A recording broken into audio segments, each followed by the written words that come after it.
روزے دارو، اللہ نبی دے پیارو، روزہ افطار کا ٹائم ہو گیا ہے۔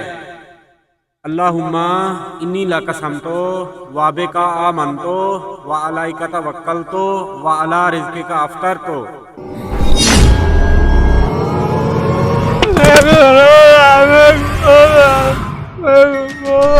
بھکاری دفع ہو جائے یہاں سے، اور تیری ہمت کیسی ہوئی ہمارے دسترخوان پہ آنے کی؟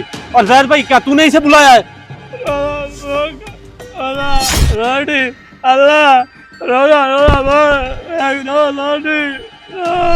ابے بھکاری، یہ کیا گھٹیا حرکت ہے اور تمہیں اندر کس نے آنے دیا؟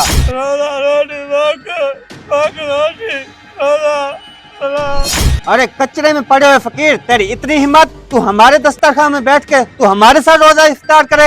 وہ بھکاری، تو یہاں سے جاتا ہے کہ تجھے گھسیٹ کے باہر نکالوں؟ امتیاز بھائی آپ رکے رکے، میں اس سے بات کرتا ہوں اور اسے گھر بھیجتا ہوں۔ کامران بھائی، مجھے تو لگتا ہے اس بیچارے کو روزہ ہے اور اس نے کچھ کھایا بھی نہیں ہے۔ ایسا کرتے ہیں، اسے ہمارے ساتھ بٹھا کر روزہ افطار کروا لیتے ہیں۔ میں اسے اس دسترخوان کو ہرگز برداشت نہیں کر سکتا، میرا معیار ہی نہیں ہے میں اس کے ساتھ بیٹھ کر اس دسترخوان پر روزہ افطار کروں۔ کامران بھائی، روزہ افطار ہو گیا ہے، میں تو کہتا ہوں اس بھائی کو بھی روزہ افطار کرا لیتے ہیں، یہ لوگ کھجور ہیں۔ میرا معیار نہیں ہے اس کے ساتھ بیٹھ کر روزہ افطار کرنے کا۔ ہاں مولوی صاحب، کامران بھائی ٹھیک کہہ رہے ہیں، یہ ہمارے ساتھ روزہ کھولے گا، اس کا معیار ہے ہمارے ساتھ روزہ کھولنے کا۔ تم بیٹھو اس کے ساتھ، میں جا رہا ہوں، اس کی اوقات ہی نہیں ہے ہمارے ساتھ بیٹھنے کی۔ امتیاز بھائی آپ رک جائیں، خدا کا واسطہ ہے کچھ دیر بیٹھ جائیں، میں اس معاملے کا کوئی نہ کوئی حل ضرور نکالتا ہوں، آپ کچھ دیر بیٹھ جائیں، صبر کر لیں۔ ارے بھکاری، جان چھوڑ دو ہماری، اب یہاں سے چلے جاؤ، میرے مہمان ناراض ہو رہے ہیں۔ کامران بھائی، روزہ افطار کا ٹائم گزرتا جا رہا ہے اور یہ بھکاری بھی ضد کر رہا ہے، میں تو کہتا ہوں اسے ہمارے ساتھ بٹھا کر کچھ نہ کچھ کھلا دیتے ہیں اور روزہ افطار کر لیتے ہیں یار۔ میں یہاں بیٹھ کر اس کے ساتھ روزہ افطار نہیں کروں گا۔ اگر تم اتنی ضد کر رہے ہو، یہ یہاں بیٹھ کر روزہ افطار نہیں کرے گا، اسے وہاں نیچے بٹھا کے روزہ افطار کروا رہا ہوں۔ اگر تمہیں اتنا ہی روزہ افطار کروانے کا شوق ہے تو اسے وہاں مٹی پر بٹھا کے روزہ افطار کروا لو۔ ہاں ایسی بات ہے تو میں اس بات پر متفق ہوں، اسے مٹی پر بٹھا کے روزہ افطار کروا لو۔ ہاں ہاں، تم سب لوگوں نے بالکل اچھا مشورہ دیا ہے، اسے وہاں پر بٹھا دیتے ہیں، اس کا روزہ بھی کھل جائے گا اور ہم بھی کر لیں گے افطاری۔ چلو بھکاری اٹھ یہاں سے دفع ہو۔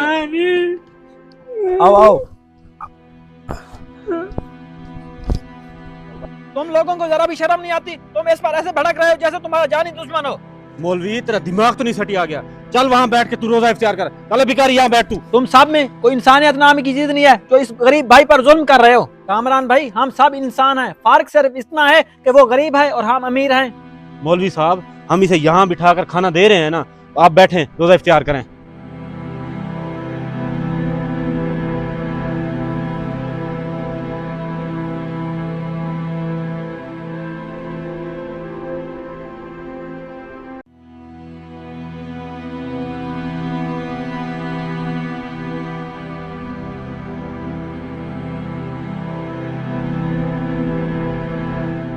تو بھائی آپ سب روزہ افطار کر رہے ہو، اس بیچارے کو بھی کچھ دو، اس کا بھی روزہ تھا، وہ بھی سارا دن بھوکا رہا ہے۔ کامران بھائی، مولوی صاحب نے بالکل صحیح کہا ہے، ہم سب لوگوں نے روزہ افطار کر لیا ہے، اس بیچارے کا بھی روزہ تھا، اسے بھی کھانے کو کچھ دے دیتے ہیں۔ مولوی صاحب، اب آپ کو کیا ہو گیا ہے؟ اسے روزہ افطار کروانے کے لیے دے تو رہے ہیں کچھ نہ کچھ، آپ بھی تو کچھ کھائیں، آپ کیوں ناراض ہو کر بیٹھ گئے ہیں؟ میرا دل گوارا نہیں کر رہا، وہ غریب بیچارہ مٹی پر بیٹھا ہے اور تم عیاشی سے دسترخوان پہ روزہ افطار کر رہے ہو۔ جب تک تم اسے ساتھ نہیں بٹھاؤ گے میں کچھ نہیں کھاؤں گا، میں بیٹھا رہوں گا ایسے۔ جب کائنات کے سردار ہمارے نبی حضرت محمد صلی اللہ علیہ وسلم غریبوں سے نفرت نہیں کرتے تھے تو تم کیا چیز ہو؟ اتنا کچھ کہنے کے بعد مجھے لگتا ہے تم سب کو سمجھ آ جانی چاہیے۔ کامران بھائی، مولوی صاحب نے بالکل درست کہا ہے، ہم نے اس غریب بیچارے کے ساتھ بالکل غلط کیا ہے۔ ہمارے رسول حضرت محمد صلی اللہ علیہ وسلم غریبوں کے ساتھ حسن سلوک کے ساتھ پیش آتے تھے، اور ہم ماہ رمضان کے اس بابرکت مہینے میں غریبوں کے ساتھ یہ سلوک کر رہے ہیں۔ جی بھائی صاحب، مولوی صاحب کی مجھے بات سمجھ آ گئی ہے، مجھے ایسا نہیں کرنا چاہیے تھا۔ بھائی آئیں ساتھ بیٹھ کر روزہ افطار کرتے ہیں، میں نے آپ کے ساتھ بہت برا سلوک کیا ہے۔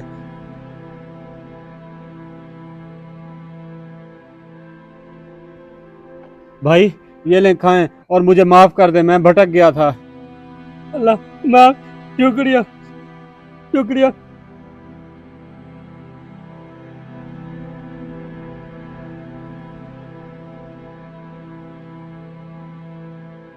اس ویڈیو کو بنانے کا مقصد یہ ہے کہ کسی غریب کو حقارت کی نگاہ سے مت دیکھو۔